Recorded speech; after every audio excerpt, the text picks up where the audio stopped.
ክቡር መላከ ፀሐይ አባ መስቃ የዚህ ታላቅ ገዳም ዋና አስተዳዳሪ፣ ክቡራን የአድባራት የገዳማት አስተዳዳሪዎች፣ የተከበራችሁ ሊቃውንተ ቤተክርስቲያን፣ እንዲሁም ደቀ መዛሙርት፣ የተወደዳችሁ የልዑል አምላክ የእግዚአብሔር ቤተሰቦች፣ አምላካችን በልዑል እግዚአብሔር ስም እንደምን አደራችሁ፣ እንደምን አረፈዳችሁ፣ እንኳን አደረሳችሁ።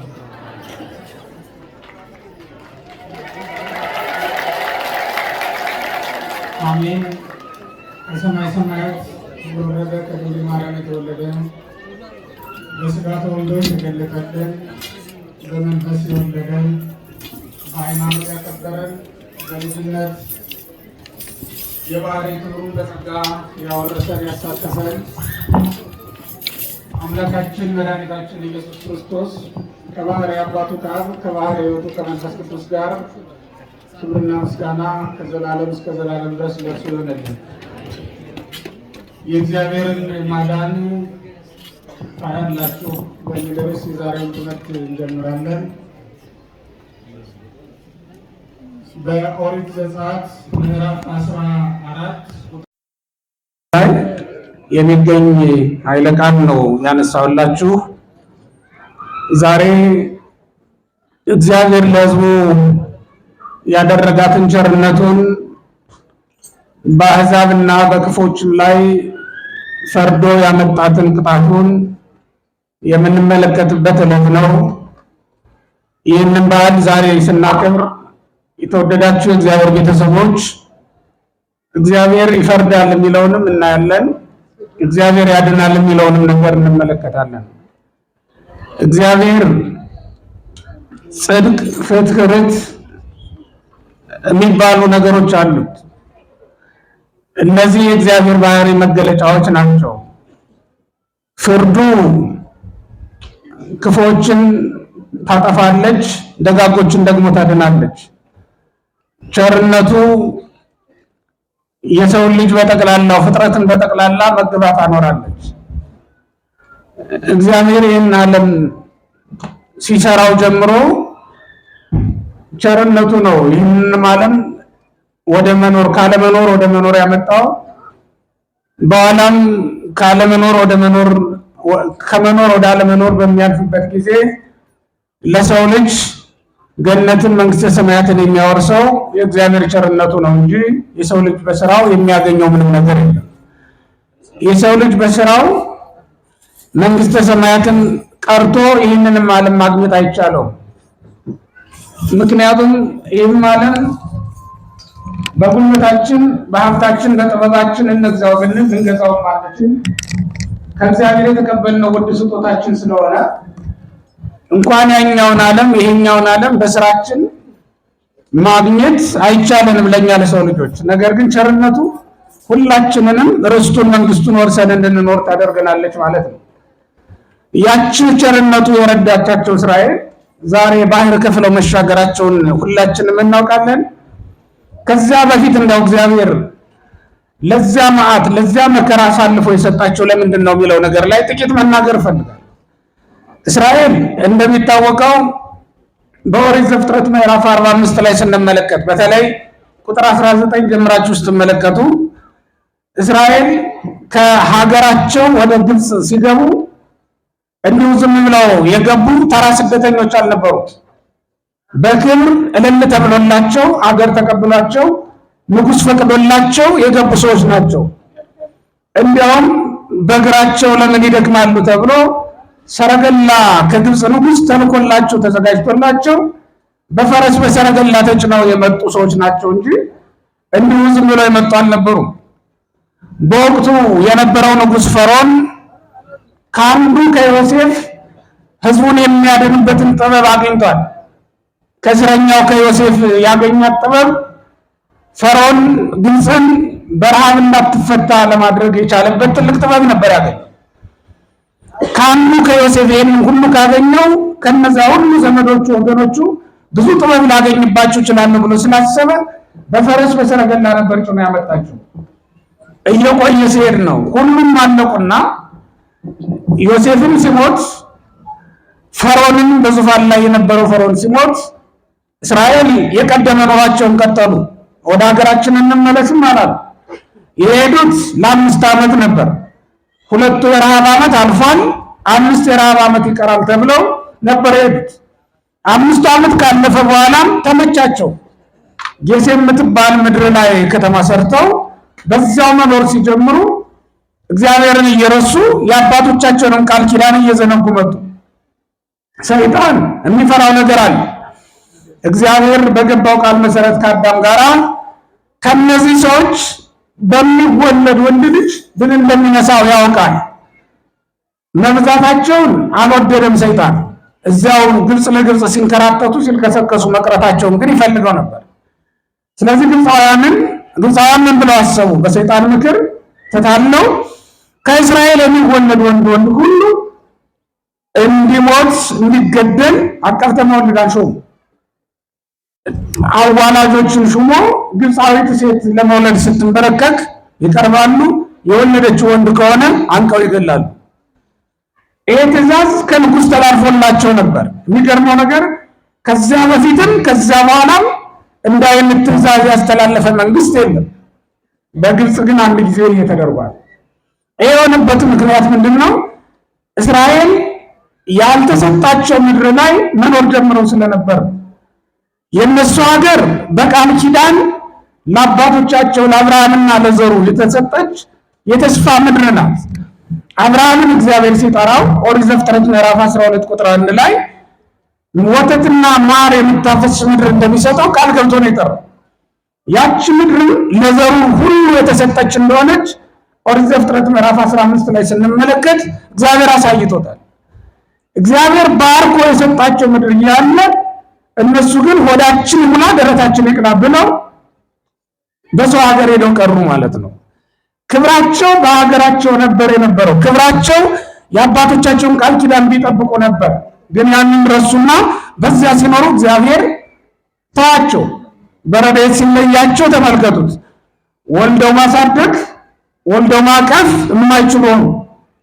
በልጆቻቸው ላይ ሞት ተፈረደባቸውና ወንድ ልጅ መውለድ እንዳይችሉ ተገደዱ ማለት ነው። ይሄ እግዚአብሔር ሲረሳቸው የመጣባቸው ነገር ነው ማለት ነው። የእግዚአብሔር ቤተሰቦች ከኛም ሕይወት ጋር ብናነጻጽረው የተፈቀደልንን ትተን ያልተፈቀደልንን በመያዛችን የተመደብንበት ቦታ ላይ እንደ ክርስቲያን ልንኖረው የሚገባንን ሕይወት ትተን ልንኖረው የማይገባውን በመኖራችን ምክንያት እግዚአብሔር አልተወንም ትላላችሁ። እግዚአብሔር የጣለን እግዚአብሔር በሰው ፊት እንድንዋረድ እንድናለቅስ ያደረገን ለምንድን ነው?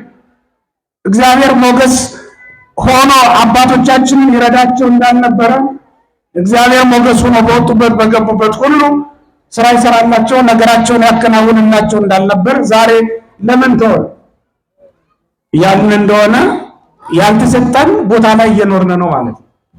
ባልተፈቀደልን ሕይወት ስንኖር ነው እግዚአብሔር የሚተወን። በነገራችን ላይ እኛ እንደ ክርስቲያን በተሰጠን ስፍራ ነው ያለነው። በእውነት እንደ ክርስቲያን ነው እየጾምን ያለነው። እንደ ክርስቲያን ነው እየጸለይን ያለነው። እንደ ክርስቲያን ነው አኗኗራችን ጋብቻችን እየተመሰረተ ያለው እንደ ክርስቲያን ነው። ቤተ ክርስቲያን ባዘዘችው እግዚአብሔር ባዘዘን በመራን መንገድ ነው እየኖርን ያለነው። የምንነግደው እንደ ክርስቲያን ነው። የምንወጣው የምንወርደው ስንሾም የምንኖረው እንደ ክርስቲያን ነው። አተኛኘታችን፣ አገባባችን፣ አወጣጣችን ሁሉም እንደ ክርስቲያን ነው። ቤተ ክርስቲያን የምታውቀው እግዚአብሔር ያዘዘው ነው ኑሯችን መጠቅላላው። እኛ የአባቶቻችንን ግብር ስናጓድል እግዚአብሔርም ለአባቶቻችን የሰጠውን ረድኤቱንና ጸጋና ክብሩን ከኛ ላይ ያነሳ ማለት ነው። ለዚህ እኮ ነው ብዙ እንሰበስባለን፣ ጥቂት እርካታ እናገኛለን። ጥቂት ነገር ጥቂት ደስታ እናጣለን። ብዙ እንበላለን፣ እንጠጣለን፣ ኑሯችንን እናሻሻላለን። የተሻለ ቤት ከምናው ዘምሮ ወደ ተሻለ ቤት ወደ ሞቀ ቤት እንገባለን። ግን ደስታ የሚባል ነገር እናጣለን። እንሰራለን፣ ስንፈርስ እናድራለን። እንሰበሰባለን፣ ግን እንበተናለን። ተሰብስበን የተበተን ሰዎች እኮ ነን እኛ። ሰርተን የፈረሰብን ሰዎች እኮ ነን እኛ። አግኝተን እንዳጣ ሰው እያዘን የምንኖር ሰዎች እኮ ነን እኛ። ይሄ ለምን ሆነ ካላችሁ ኑሩ በተባልንበት ስፍራ ካልኖርን እግዚአብሔር ረድኤቱን ስለሚያደርግ ነው። ክርስቲያኖች እግዚአብሔር ውሃውን ጻዕዳ እንስት አድርጎ ባርኮ የመገባቸው ሰዎች የሉም? እግዚአብሔር ሲፈቅድ የምድሩን ትቢያ ምግብ አድርጎ ሰጥቷቸው የሚያኖራቸው ፍጥረታት አማለን። እንጀራ ይዘን የምንራብ እህል መካከል ሆነን የሚጎልብን እኛ እኮ ነን። በውሃ እየታጠን በውሃ መካከል ሆነን የቆሸሽን የረከስን ማለት ነው። ያደፍን በውሃ መካከል እየኖረ ያደፈን ሰው በምን ሊያነጹት ይቻላል? ውሃው ካላነጻው ሌላ የሚያነጻው የሚችል ነገር የለም። እሳት ዳር ላይ ተቀምጦ ካልሞቀው ከበረደው በምን ሊሞቅ ይችላል? ይዘው በካህናት መካከል ተቀምጠን ትእዛዙን የሻር በመምህራን መካከል ተቀምጠን እየኖር ሕጉን ማክበር የተሳነን እግዚአብሔር እኛን በምን ሊያድነን በምን ሊመራን ይቻላል? በእውነት ምናልባት የካህናቱ ብዛት፣ የመምህራኑ ብዛት፣ የትምህርት ብዛት የሆነ እንዲደፋር ያደረገ በቃሉ እንዳንኖር ጸጋውን ሊጎልብን በረከት እንድናጣ ያደረገ ሲሆን የቃሉ ብዛትም አይታወቅ ዘንድ ከልባችን አርፎ በልብሳችን ላይ ቆጽፈናል። ደረታችን ላይ ያለው ልብሳችን የእግዚአብሔርን ቃሉን ተሸክሟል። በልባችን ላይ ግን ያ ቃል የለም። ፈሪሳውያን በአንድ ወቅት ከልባችን ተርፎ በልብሳችን ላይ ቃሉ አለ ለማለት ኢየሱስን አዝራዊ በልብሳቸው ላይ የእግዚአብሔርን ቃል 10 ቃላትን ጽፈው ይጓዙ ነበር። በእኛም ሀገር ኢየሱስን አዝራዊ የሚል ጽሑፍ ጽፈው የሚሄዱ ሰዎች ነበሩ። እንደው ከቃል ያለፈ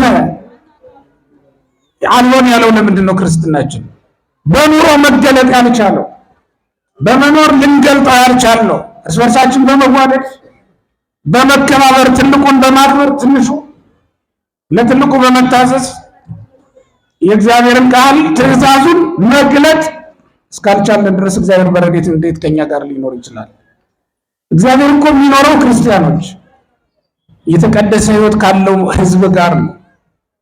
በተቀደሰ ሕዝብ መካከል እግዚአብሔር ይኖራል። እግዚአብሔር ባለበት ሕዝብ መካከል ደግሞ ሞት የለም። ለዚህ ነው እስራኤል ያን ሁሉ ሲተው አትምሩ በተባሉበት ቦታ ላይ ስለኖሩ ሲሞቱ እየነገሯቸው ነው የሞቱ አባቶቻቸው። እነሱ ግን ያንን የአባቶቻቸውን አደራ ሁሉ ትተው ነው እግዚአብሔር ሲጎበኛችሁ አላቸው ዮሴፍ ሲሞት በኦሪት ዘፍጥረት ምዕራፍ 50 ላይ እንደምናየው እግዚአብሔር ሲጎበኛችሁ አጥንቴን አትተውብኝ ብሏቸው ነው የሞተው። አባቶቻቸው እንኳን በሕይወታቸው በሞታቸው ግልጽ መኖር አይፈልጉም።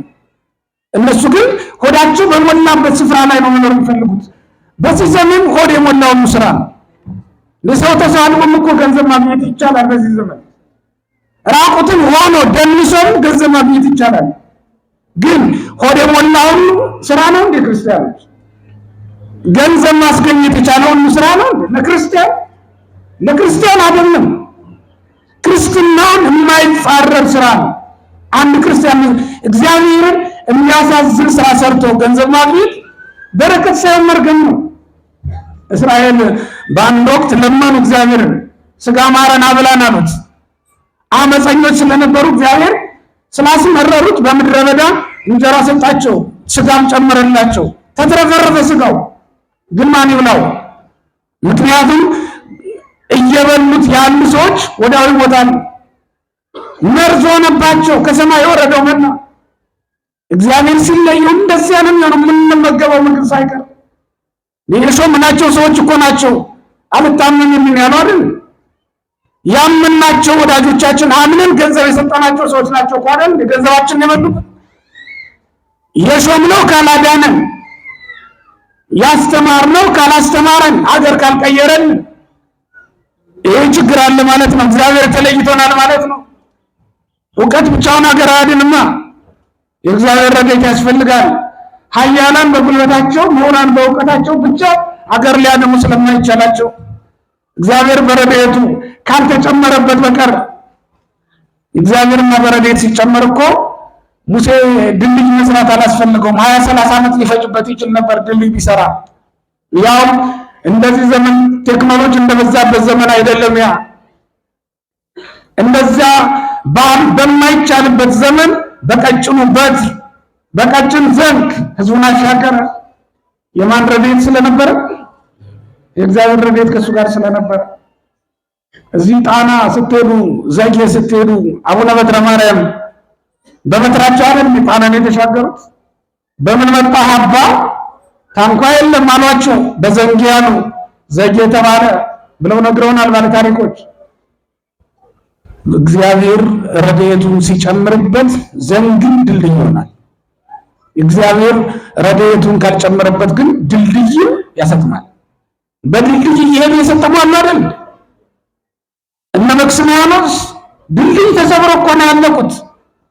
እግዚአብሔር የጨረሳቸው ድልድይ ሰብሮ ከእግዚአብሔር ሕዝብ ጋር ሊዋጉ ሲሄዱ ሊሰናለፉ ቤተክርስቲያንን ለብዙ ዘመናት ያጠፉ አረማውያን ነበሩ። እግዚአብሔር ወደ እግዚአብሔር ጮኹ። ክርስቲያኖች ደማቸውን ረጩ። እንባቸውን ብቻ አይደለም። ያን ጊዜ እግዚአብሔር ድልድዩን ሰበረና አጠፋቸው። ረድኤቱን ሲጨምር ነው እግዚአብሔር ሰው ማሸነፍ የሚችለው። እኛ በወሬ ማሸነፍ የምንችል ነው የሚመስለን። እኛ ብዙ ስላወራን ድል የምንፈራ ነው የሚመስለን። አትሳሳቱ። እግዚአብሔር ያልተጨመረበት ማህበር አይፈራም፣ አያተርፍም፣ አያሸንፍም። እግዚአብሔር ያልተጨመረበት ሰራዊት አያሸንፍም። ሰው ወደ እግዚአብሔር ቢመለስ ግን ከቤቱ ወጥቶ አይደለም ከቤቱ ሳይወጣ ማሸነፍ ይችላል። በአንድ ወቅት እንዲሆነ የሐዋርያት ሥራ ምዕራፍ 12 ላይ እንደምንመለከተው የሐዋርያት ሥራ ምዕራፍ 12 ቁጥር 5 ላይ በቤተ ክርስቲያን ስለ ቅዱስ ጴጥሮስ ጸሎት ይደረግ ነበር ይላል። ተመልከቱ። ጴጥሮስ ታስሯል። ክርስቲያኖች አዝነዋል። አባታቸው ነው፣ መሪያቸው ነው። ከክርስቶስ በኋላ የተቀበሉት መሪ ነው። በዚህ ምክንያት አዝነዋል። ቤታቸውን ዘግተው ብቻ አልቅሰው ወደ እግዚአብሔር ጮሁ። ያን ጊዜ እግዚአብሔር ከሰማይ መልአክ ላከና ምን አደረገ? የወህኒውን በር ከፈተና ጴጥሮስን ተነስ፣ ልበስ ልብሰከ ወተሳሃላ ሳይኒካ፣ ጫማህን አርቅ፣ ልብስህን ልበስ፣ ና እንሂድ ብሎ ሰንሰለቱን ፈቶ እየመራ ይዞት ወጣ። ተመልከት። በሩን ዘግቶ የጸለየ ሰው የተዘጋውን ወህኒ ከፍቶ ሰንሰለት በጥሶ ሰው ማዳን ይችላል። በራችንን ዘግተን ብናወራ ምን ለውጥ አለ? ምንም ለውጥ የለውም። ቤተክርስቲያን ማዳን የሚቻለው በወሬ እንኳን አይደለም፣ በእንባ በጸሎት ወደ እግዚአብሔር በመመለስ ነው ድል መንሳት ያለው። ክርስቲያኖች እነዚህ ሰዎች ራሳቸው የተሰጣቸውን ስፍራ ሲረሱ ነው እግዚአብሔር ሲለያቸው ሕፃናት ልጆቻቸውን እያነቁ በባህር ይጥሉባቸው ነበር። ሙሴን ራሱን ጥለውታል። ያንን ሁሉ ሕዝብ የሚያድነውን መሲህ ጣሉት። ኦሪት ዘጸአት ምዕራፍ 2 ላይ እንደምትመለከቱት በድንግል አድርገው መሳፍን ውሃ ዳር ላይ ጥለውት ነበር። ይሙት በቃ ብለው ፈርደውበት። እግዚአብሔር አማን ነው። ሁላችንንም ያድነን። ከምን ያድነን? ከኃጢአት። ከምን ያድነን? ንገሩን። ከምን ያድነን? ከጠላታችሁ ያድናችሁ ወይስ ከኃጢአታችሁ? ከኃጢአት ቢያድነን ነው እኛም ይሻለን። ከሞት ቢያድነን ከዘላለም ሞት ያድነናል። ከኃጢአት ቢያድነን ከዛ ከምትፈራው ጠላት ቢያድነን ከረሃብ ቢያድነን ምንም አይደለም። ይሄ ስጋን ነው የሚገድለው፣ ነፍስህን አይደለም። ኃጢአት ግን ነፍስን ትገላለች። ነፍሳችንን ከሚያጠፋ አጋንንት እግዚአብሔር ሁላችንን የሚሰውረን። እንዲህ አድርጎ የቀሰቀሳቸው እስራኤል ናቸው ወደ እግዚአብሔር መጮህ የጀመሩት። መከራው ቀሰቀሳቸውና ወደ እግዚአብሔር ፊታቸውን መልሰው መጮህ ሲጀምሩ እግዚአብሔር ወርዶ ሙሴን ፈልጎ ላከላቸው። ሙሴ ሊያድናቸው የፈለገው የዛሬ 40 ዓመት ነበር። እግዚአብሔር ግን ያልተዘጋጀውን ሙሴን በጉልበት ያዳንኳቸው እንዳይል ከለከለው። ያን ጊዜ ሙሴን በጉልበቴ አዳንኳቸው እንዳይል እኮ ነው የከለከለው። ልብ አድርጋችሁ የሙሴን ታሪክ። ምክንያቱም ሙሴ ኦሪት ዘጸአት ምዕራፍ 2 ላይ ግብፃውያንን እያነቀ መግደል ጀምሮ ነበር። አሁን በሙሴ ሐሳብ ምንድን ነው የሚያስበው? ግብፃውያንን እየገደለ እስራኤልን ማዳን ነው የሚያስበው። ግን ጉልበት ያለው ሁሉ እስራኤልን ማዳን የሚችልበት ዘመን አልነበረም። ምክንያቱም እስራኤል የእግዚአብሔር ሕዝብ ነው። እስራኤልን የሚነካ ሁሉ ያንን ምን እንደሚነካ ነው። ምክንያቱም እስራኤል የእግዚአብሔር ቤተሰብ ሆኗል። የእግዚአብሔርን ቤተሰብ የሚያፈርስ ማንም ቢሆን እግዚአብሔር ራሱን ያፈርሰዋል። እግዚአብሔር ራሱ ያፈርሰዋል። ስለዚህም ሊያደርገው የሚችለው ነገር አልነበረው። ሙሴ ግን ሕዝቡን በጉልበት ማዳን ፈለገ። ከዚያ እግዚአብሔር ዝም አለው። ያቺ ወሬ ስትወራበት ሙሴ ወጥቶ ሄደ። በአንድ ጊዜ ከ40 ዓመት በኋላ እንደገና ሕዝቡን ማዳን የሚችልበት ዘመን ላይ ሲደርስ አስተማረውና ህዝቡ መዳን የሚችለው በሰው ጉልበት ሳይሆን በእግዚአብሔር ኃይል እንደሆነ ሲያውቅ ሲረዳ ሙሴን ትሁት መሆን ጀመረ። ከዚያ በኋላ ተመልከቱት። ማን አንተ እያለ በክርም እያለ ሰዎችን ይገል የነበረው ሙሴ እኔ ማን ነኝና ማለት ጀመረ። እግዚአብሔር የሚፈልገው እንዲህ አይነት ሰውነት ነው። አየው፣ እኔ ማን ነኝ የሚል ራሱን ዝቅ የሚያደርግ ራሱን ዝቅ አድርጎ ለእግዚአብሔር የሚሰጥ ኃይል እግዚአብሔር ነው የሚል እንዲህ አይነት ታጋሽ ሰው እግዚአብሔር ይፈልጋል። እንዲህ አይነት ሰው ቢያገኝ እግዚአብሔር በአንድ ሰው ሀገር ያድናል። ሁላችንም ትህትናን ተላብሰን መኖር እንድንችል እግዚአብሔር ይፍቀድልን። ትሁት ልቡና ለሁላችንም ያድልን። እግዚአብሔር የሚሰራባቸው ሰዎች ምን ምን ያላቸው ይመስላችኋል? 3 ነገር ሊኖራቸው ይገባል። እምነት፣ ፍቅር፣ ትህትና ያላቸው ሰዎች ናቸው። እነዚህን ሰዎች እግዚአብሔር ይሰራባቸዋል። በእነሱ አድሮ ይኖራል። እግዚአብሔር ስለሚያድርባቸው ንጹሐን ያደርጋቸዋል። እግዚአብሔር ካነጻቸው ደግሞ መላእክት ይከቧቸዋል። መላእክት ከበዋቸው መሳፈሪያ አድርጓቸው ይኖራሉ። ሁሉም መላእክት ተሰብስበው ከዚያ ሰው ጋር ለመጫወት ይመጣሉ ይላል፣ ለማመስገን ይመጣሉ ይላል። መላእክት ይጎበኟቸዋል።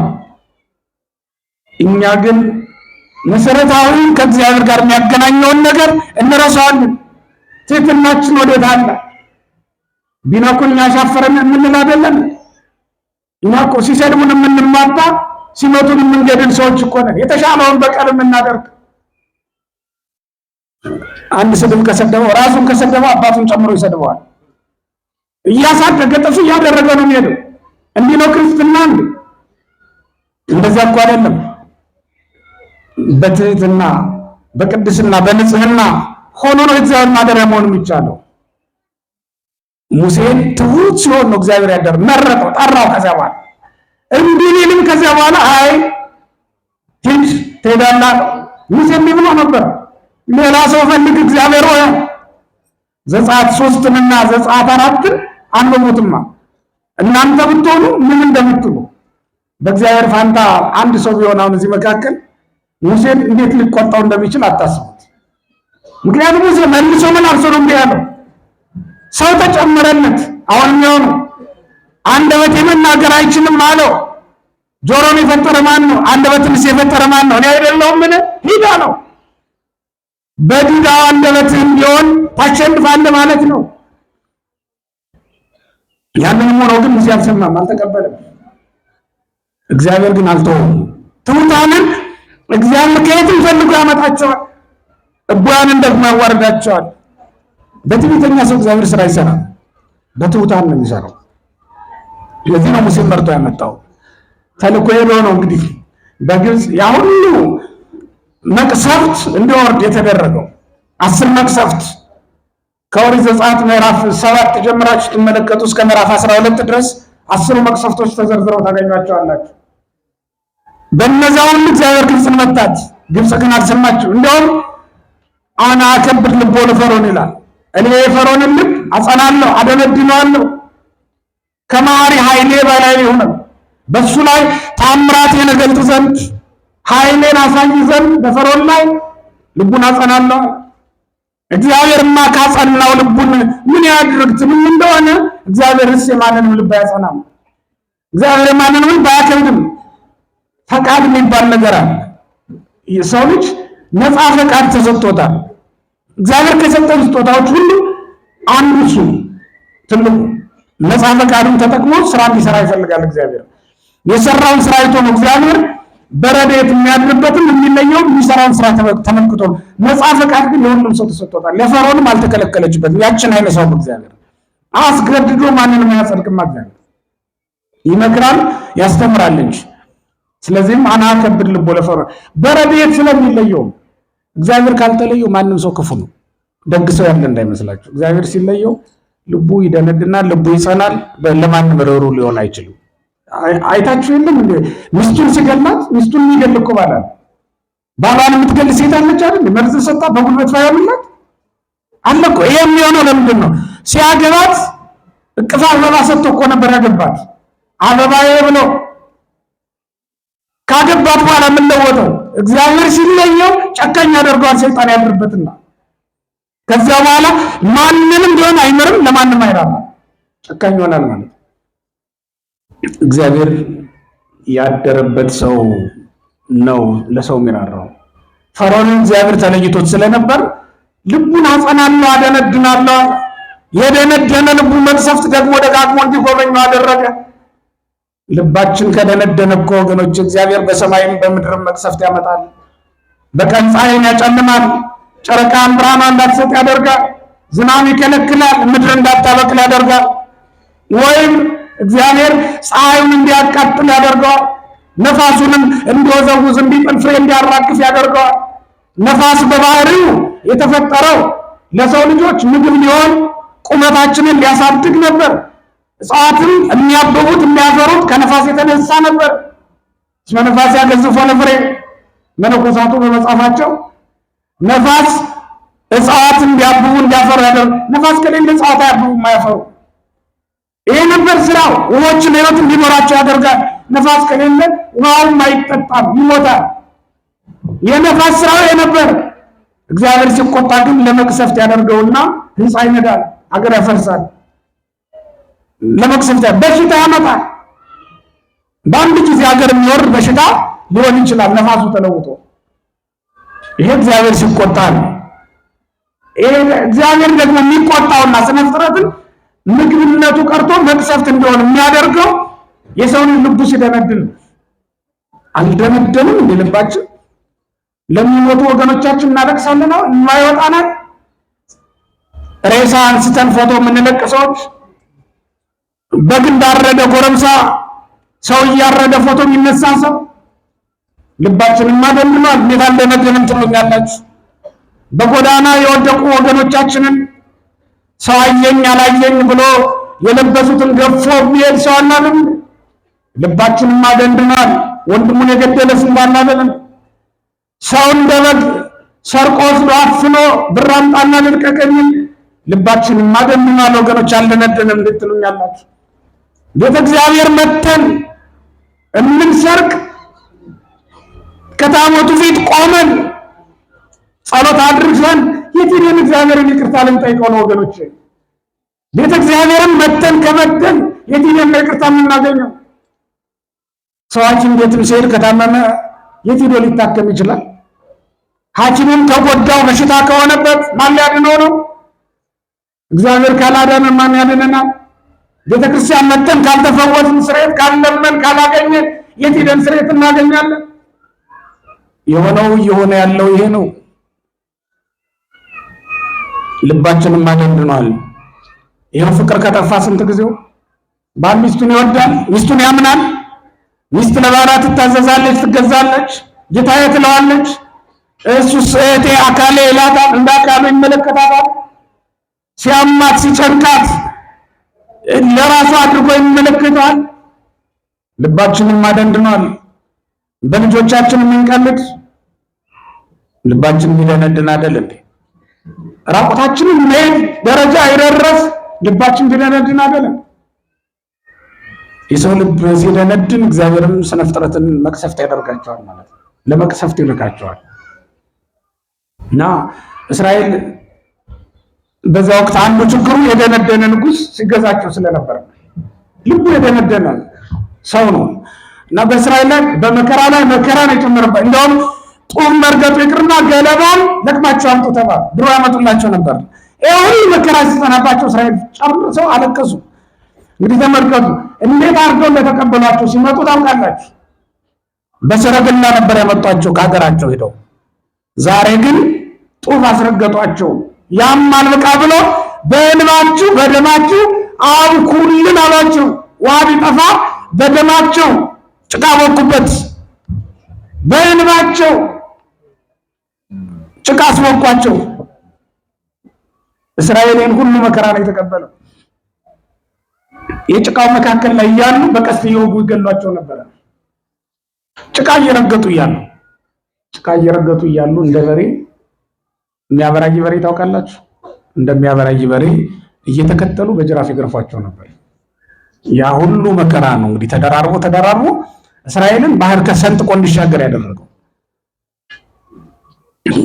ፈርዖንም በባህር ውስጥ ሰጥሞ እንዲቀር እግዚአብሔር ፈቃዱ ስለነበረ ተከትሏቸው ነው ሄደው 11ኛ ስጥመት እስኪቀርብ እሷ እንዳትቀርበት ነው ተከትሎ ሄደው። በግብፅ ሳሉ የቀጣቸው በውሃ ነበር፣ ውሃ ላይ ነበር የጨመሯቸው እነሱን እግዚአብሔር በውሃ ሊቀጣቸው ፈለገ። በግብፅ ውስጥ ወንድ ልጅ አልቀረም። ሁሉም ተነስተው ተከትሏቸው ሄዱ። እስራኤልን ተከትለው ሄዱ። እስራኤል ሲሻገሩ ደረሱ። እነሱም ተከትለው እናልፋለን ሲሉ ውሃው ተመልሶ አሰጠማቸው ማለት ነው። ያን ጊዜ እስራኤል የእግዚአብሔር ማዳን አዩ። ንሴብሖ ብለው እግዚአብሔርን አመሰገኑ። ክብርና ምስጋና ለእግዚአብሔር ይሁን። እስራኤል በጣም እየተጨነቁ የነበረበት ዋናው ጊዜ ደግሞ ፈርዖን ከግብፅ ወጥቶ ተከትሏቸው ከጀርባቸው ሲመለከቱት ነው። ከጀርባቸው ሲያዩት በጣም ደነገጡ። እንዲህም አሉ፣ አንተ ሙሴ በግብፅ መቃብር ስለሌለ ነው እንዴ እንዲህ ያደረገህ? በምድረ በዳ እንድንቀር ያደረግክን እግዚአብሔር ይልህ እያሉ ተስፋ ቆረጡ። ግዴላችሁም ዛሬ የምታያቸውን ግብፃውያንን የተለያዩ ወሙንከ ከእንግዲህ ወዲህ ለዘላለም አታያቸው፣ አይዟችሁ ጽኑ፣ የእግዚአብሔርን ማዳን ዛሬ ታያላችሁ ብሎ ሙሴ ነገራቸው። ህዝቡ ሲጨነቁ የነበሩትን ባህሩን ከፈለና ሂዱ ተሻገሩ አላቸው። የእግዚአብሔርን ማዳን በመሻገራቸው አዩት። ቀጠልና ደግሞ ጠላታቸውን ሲያሰጥምላቸው አዩት። የእግዚአብሔርን ማዳን ደግመው ደጋግመው ተመለከቷት። እግዚአብሔር ሁላችንንም የሚያድን መልአክ የሚራዳ መልአክ ይልክልን ዘንድ ቅዱስ ፈቃዱ ይሆነልን። በዚህ ወቅት ታዲያ የቅዱስ ሚካኤል አገልግሎት ምንድን ነበር ካላችሁ ኦሪት ዘጸአት ምዕራፍ 3 ላይ የእግዚአብሔር መልአክ በቁጥቋጦ መካከል ለሙሴ እንደታየው ይናገራል። ያን ጊዜ የታየው መልአክ ቅዱስ ሚካኤል ነው። በቁጥቋጦ መካከል የታየው መልአክ ተልኮ መጥቶ ያነጋገረው መልአክ ቅዱስ ሚካኤል ነው። አንድ ጊዜ መልአክ፣ ሌላ ጊዜ ደግሞ እግዚአብሔር ብሎ ይጠራል ኦሪቱ። እግዚአብሔር በመልአኩ አድሮ ሲመጣ እግዚአብሔር ተብሎ ሊጠራ ይችላል። አዳሪን በማደሪያው መጥራት የተለመደ ስለሆነ ይሄ ልማድ አለ፣ ይታወቃል። አንድ ሰው ቤት ሄዳችሁ እዚህ ቤት ነው አይደል የምትሉ ወይም ቤቶች ነው አይደል የምትሉ ምን ማለታችሁ ነው? ቤቷ ቤት ስለሚላችሁ ነው? ማንም መጥራታችሁ ነው? ንገሩኛ። ባለቤቱን ነው ቤቱን? ባለቤቱን ነው የምትጠሩት። ባለ ጭድ አለ ይባላል። እንደውም በሬሻጭ ጭድ ሲያበላ አረፈደና ወንዝ ላይ ሲደርስ ደግሞ ውሃ ሲያጠጣው ሆዱ ችብ ባለና በደንብ ሞላ። ያው ደረቅ ጭድ አይደል ይበላ። ያ ደረቅ ጭድ ሲርስ ሆዱ በደንብ ተሞላ እና ገዢ ሄደና በሬውን በሽመሉ ደቃ ደቃ እያደረገ በከዛ ባለ ጭድ ስንት ነው ዋጋው አለው ይባላል። በሬውን እኮ ነው ምን በልቷል ማለቱ ነው። እውነትም የበላው ጭድ ነው፣ በውስጡ ያለ ጭድ ነው አይደል? እንደዛ አሉን የሞላው እሱ ነው እንጂ በሬው ከሲቶ ነው። እንደዛ ስለነበር ነው። ስለዚህ በማደሪያው አዳሪውን መጥራት ይቻላል፣ ባዳሪውን ማደሪያውን መጥራት ይቻላል። እግዚአብሔር ብሎ መልአኩን ስታዩት የእግዚአብሔር ማደሪያ ስለሆነ፣ መልአክም ካለው ደግሞ እግዚአብሔር በመልአኩ አድሮ መጥቶ ሰውን ስለሚያድን ስለሚራዳ ነው ማለት ነው።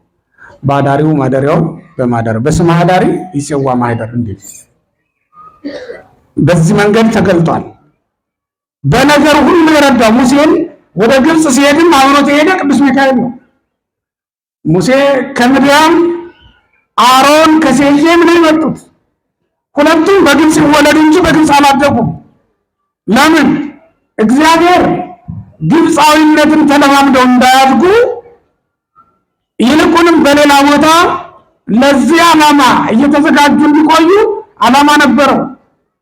የወጡት ግን ግብፃውያን እንዳይገሏቸው ፈርተው በወቅቱ በዚህ መንገድ ወጥተው ያደጉ ናቸው። እነዚህ አንዱን ለመስፍንነት አንዱን ለካህንነት ጠራና እግዚአብሔር ወሰዳቸው። በምድረ በዛ በመከራ ውስጥ ላለው ሕዝብ እንዲደርሱለት አደረገ ማለት። ቅዱስ ሚካኤል ነው እየመራ ይዟቸው ሄደው። በኋላም በመንገዳቸው ሁሉ ይመራቸውና ይጠብቃቸው የነበረው ይህ መልአክ ቅዱስ ሚካኤል ነው። ባህሩም ሲከፈል ለሙሴ ቅዱስ ሚካኤል ይመራዋል፣ ይታየዋል። ሙሴ ደግሞ ለሕዝቡ መሪ ሆኗል። እስራኤል ሙሴን እያዩ ይከተላሉ። ሙሴ ቅዱስ ሚካኤልን እያየ ይመራል። ባህሩንም ሲመታ በቅዱስ ሚካኤል መሪነት ነው። ለዚህ ነው ሊቃውንቱ በማህሌታቸው ባሕረ ግርምተ ገብረ አረፍተ ብለው ሲዘምሩ ያደሩት። አስፈሪውን ባህር እንደ ግድግዳ ከፈለው። እንዲህ አድርጎ ያሻገራቸው የመልአክ ቅዱስ ሚካኤል ነው። ተመልከቱት። ያዕቆብ ቀደም ሲል ያሳደገኝ መልአክ ብሎ የተናገረው አባቶቻችን ነቢያት እንዲህ ብለው የዘመሩለት መልአክ በአብርሃምም በይስሐቅም በያዕቆብ ዘመን የረዳኝ የአባቶች አምላክ ብሎ እግዚአብሔር አብርሃም ሲጣራ ያሳደገኝ መልአክም የረዳኝ መልአኩን ልኮ የረዳኝ ብሏል። ያዕቆብም አብርሃምም ይህን ቃል ተናግረውታል። አባቶቻችን የረዳ እሱ ነው። ከዳዊት ጋር ሆኖ ጎልያድን ገድሎ እስራኤልን ያዳነም ይህ መልአክ ቅዱስ ሚካኤል ነው። ከሕዝቅያስ ጋር ሆኖ እስራኤል ኢየሩሳሌምን ሊያጠፋ የመጣውን ሰናክሬምን አጥፍቶ ኢየሩሳሌምን ያዳነም ይህ መልአክ ቅዱስ ሚካኤል ነው።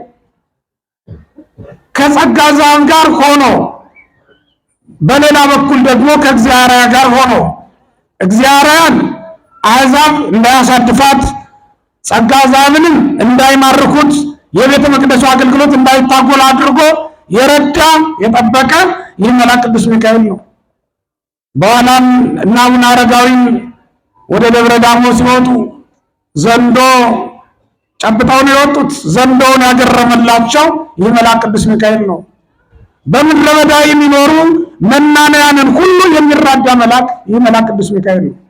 ባሕታውያን በምድረ በዳ እንጀራ ሲርባቸው ወደ እግዚአብሔር ይጮኻሉ። ይህ መልአክ ቅዱስ ሚካኤል ለኤልያስ እንዳደረገው በኦሪቱ እንደተጻፈው ኤልያስን መና ይዞ መጥቶ እንደመገበው በመሶብ ባሕታውያንን እየመገበ የሚረዳው ይህ መልአክ ቅዱስ ሚካኤል ነው። በችግራችሁ ሁሉ ይድረስላችሁ፣ በነገር ሁሉ እንዲረዳችሁ ይህን መልአክ ቅዱስ ሚካኤልን ንገሩት። ክርስቲያኖች እስራኤልን በጨነቃቸው ጊዜ ባህር የከፈልክላቸው ውሃውን ግድግዳ ያደረክላቸውና በውሃ ግድግዳ መካከል እንዲያልፉ ያደረካቸው አንተ ነህ በሉት። የኔ ሐሳብ የኔ ጭንቀት ይገባል፣ ከዚያ ውሃ የቀጠን አይደለም በሉት። ያንን ውሃ ግድግዳ ከማድረግ የሚበልጥ አይደለም የእናንተ ችግር ክርስቲያኖች። የኛ ቤት ፈተና እስራኤል ከገጠማቸው ፈተና የሚበልጥ አይደለም። ተመልከቱት። የንጉሥ ጠላት የሰራዊት ጠላት ነበር የገጠማቸው። ሰራዊት ነው የዘመተባቸው። በፈረስ በሰረገላ ሆነው ነው የመጡባቸው። የማይችሉት ፈተና ነው የነበረባቸው። የማትችሉት ፈተና ቤታችሁ ሊኖር ይችላል። ግን ወገኖች እናንተ አትችሉትም እንጂ የእግዚአብሔር መልአክ ቅዱስ ሚካኤል ሲመጣ ግን የማይቻል አይደለም። እሳት አጥፍቶ የለም እንዴ በባቢሎን? ባህር ከፍሎ የለም እንዴ በግብፅ? እስኪ ተመልከቱት። ይህን የረዳ ይህን ያደረገ እኮ የመልአክ ቅዱስ ሚካኤል ነው። በቤታችን ያለው ችግር ሁሉ መፍታት ይቻለዋል። ክርስቲያኖች ዛሬ እስራኤልን እንዲህ ባለ በጸናች እጅ በተዘረጋ ክንድ እግዚአብሔር እስራኤልን ያዳነበት ማዳኑንም በሰው ልጆች መካከል ያሳየበት ቀን ነው። እግዚአብሔርን የታመነች ነፍስ ውሃ አያሰጥማትም። እግዚአብሔርን የምትታመን ነፍስ እሳት አያቃጥላትም። መጽሐፍ ቅዱስ እውነት መሆኑን የምታረጋግጡት እኮ በዚህ ነው። በውሃ መካከል ባለፍክ ጊዜ ይላል ኢሳይያስ አያሰጥምም፣ በእሳት መካከልም ባለፍክ ጊዜ እሳቱ አያቃጥልም ነው የሚለው። እውነት ነው አይደለም? ንገሩኝ። እውነት ነው አይደለም? እውነት ነው። እስራኤል በውሃ መካከል አለፉ፣ አሰጠማቸው። ውሃው ስለማያሰጥም ነው እንዳትሉኝ፣ ፈርዖንን ምን በላው ታዲያ? አይደል የበላው? ትዕቢተኞችን እግዚአብሔር ያጠፋል፣ ይቀጣል። ግን ወደ እግዚአብሔር የሚመለስ ልብ የሚመለስ ሕዝብ ይፈልጋል እግዚአብሔር። ሁላችንም በንስሐ ወደ እግዚአብሔር መመለስ በሶስት መንገድ ነው። አንዱ በንስሐ ነው ክርስቲያኖች። አንዱ በምን አልኳችሁ? በንስሐ። ሁለተኛው በመታዘዝ ነው። ሁልጊዜ በመታዘዝ እግዚአብሔርን ቃል በመስማት በመታዘዝ ነው። ወደ እግዚአብሔር ተመለስ የምንለው መታዘዝ መስማት ስንጀምር ነው። ማንን? እግዚአብሔርን መታዘዝ መስማት ስንጀምር ነው። ሶስተኛው በአምልኮ ስንጸና ነው። በእውነተኛ በቀና ሃይማኖት በቀና ስርዓት ሆነን እንደ አባቶቻችን እግዚአብሔርን ማምለክ ስንችል ነው። እንዲህ ስንሆን ወደ እግዚአብሔር ተመለስ ይባላል ማለት ነው። አለበለዚያ ግን መመለሳችን በምንም ሊታወቅ አይችልም። መመላለስና መመለስ ይለያያል። መመላለስ አይደለም መመለስ ያንን የኃጢአት ግብር መተው ነው። ባጠቅላላው መተው እና አዲስ መንገድ ማውጣት ነው። እንዲህ አድርገን ነው እንግዲህ እግዚአብሔር መታረቅ የምንችለው። እንግዲህ ከዚች ቀን ጀምሮ እግዚአብሔር ለ40 ዓመት እየመገባቸው ነው የሚሄደው። ይሄ መልአክ ቅዱስ ሚካኤል ታቦት፣ ክህነት፣ ቤተ መቅደስ ሲሰጣቸው አጠቃላይ የቤተ መቅደስ ስራ ሲሰራላቸው ይህ መልአክ ቅዱስ ሚካኤል ከነሱ ጋር አልተለየም ነበር። 40 ዓመት በምድረ በዳ መና እያወረደ የመገባቸው የመልአክ ቅዱስ ሚካኤል ነው። ክርስቲያኖች ይህንን የምንላችሁ እግዚአብሔር ለእስራኤል የሚያሻቸውን የለመኑትን ሁሉ ይፈቅዳል። መላእክት ደግሞ ያገለግሏቸው ነበር። የእግዚአብሔር ሕዝብ ነው። ይሄ ሕዝብ መጥተው መና ይመግቧቸው የነበሩት ቅዱሳን መላእክት ናቸው። መላእክት መገቧቸው መና ወረዱላቸው ስንል የሚከፋቸው ሰዎች ስላሉ ነው። ኤልያስን የመገብከው አንተ ነህ። ታዲያ መና ይዞ መጥቶ የመገበው መልአኩ አይደለም? የእግዚአብሔር መልአክ አይደለም? እሱ እኮ ነው የመገበው፣ ማንም አይደለም። ከሰራፕታው መበለት በፊት የደረሰለት 40 ቀን ያለ መብልና መጠጥ እንዲሄድ ያደረገው ይሄ መልአክ ቅዱስ ሚካኤል ነው። ታዲያ መላእክት ኤልያስን ከመገቡ እስራኤልን ቢመግቡ ብዛታቸውን ያስጨነቃችሁ? እግዚአብሔርን እንደ ሰው የሚያዩት ሰዎች አሉ። በለመዱት የሰው ስርዓት እግዚአብሔርን መምራት ወይም እግዚአብሔርን በዚያ ልክ መተቸት የሚፈልጉ ሰዎች አሉ። እግዚአብሔር እኮ እንዲህ አይነት አምላክ አይደለም። በዚህ ዓለም ያሉ ነገስታት እንኳን ወታደር ልከው ሰራዊት ልከው ቢያስከብቡ መንግስት እናደረግ አይደል የሚባለው? መንግስት ነው ፈቃዱን የሰጠው። ወይም መሪው አይደል የሚጠቀሰው ስሙ ተጠርቶ የገሬ መንግስት ይባላል። ለምን? ያ ሰው ህግ የፈቀደለት ስልጣን ስላለው። እግዚአብሔር አወረደን ብንል መላእክት አወረዱላቸው ብንል ይሄንን መሰረት ያደረገ ነው። ክርስቲያኖች እግዚአብሔር የፈቀደላቸውን የሰጣቸውን ሀብታቸውን አምጥተው ሰጧቸው ማለት እኮ ነው። ያለ እግዚአብሔር ማን ይሆን? ምንም ነገር የለም። ስለዚህ 40 ዓመት ሙሉ እስራኤልን በምድረ በዳ የማይመግብ እግዚአብሔር እዚህም በእውነት እንጀራ የሌላቸው ስንት ሰዎች አሉ መሰላችሁ? ነጭ የለበሰው ሁሉ እንጀራ በልቶ የሚያድር ይመስላችኋል? እንጀራ የሌለው ብዙ ሰው አለና ለሁላችንም የምንበላውን የምንጠጣውን እንዳያሳጣን የእግዚአብሔር ቅዱስ ፈቃድ ይሆነልን። ከሁሉም ነገር በላይ ደግሞ የመጨረሻ የምላችሁ የሌለን እንጀራ ሰማያዊ እንጀራ ነው። ሰማያዊ እንጀራ የሌላቸው ብዙ ክርስቲያኖች እዚህ ውስጥ አሉ። እዚህ መካከል ቆራቢው ስንት ይሆናል? እንጀራ የሌለው ሰው ማለት እኮ የማይቆርብ ሰው ማለት ነው በክርስትና ትምህርት። እና የማይቆርብ ሰው እንጀራ የለው። እንጀራ ጠግቦ ሞተ እንዳትሉት። ያልቆረበን ሰው አልጠገበም፣ አልቀመሰም እንደው። ምክንያቱም የዕለት ምግባችንን ስጠን ዛሬ ብለን የምንለምነው ዋናው እንጀራችን ቅዱስ ቁርባን ስለሆነ ነው። ቅዱስ ቁርባንን ያልተመገበ ሰው ገና መመገብ አልጀመረም ማለት ነው። ስለዚህ ቁርባን የሌላቸው ያ ማለት ያልቆረቡም ከሰማያዊ ማዕድም ያልተካፈሉ ብዙ አሉና ኃይለ አጋንንትን አሸንፈን ኃጢአትን ድል ነስተን ስጋውን ደሙን ተቀብለን ከብረን ገነትን መንግስተ ሰማያትን መውረስ እንድንችል አምላካችን እግዚአብሔር ይርዳን። የመልአኩ ረድኤት አይለየን።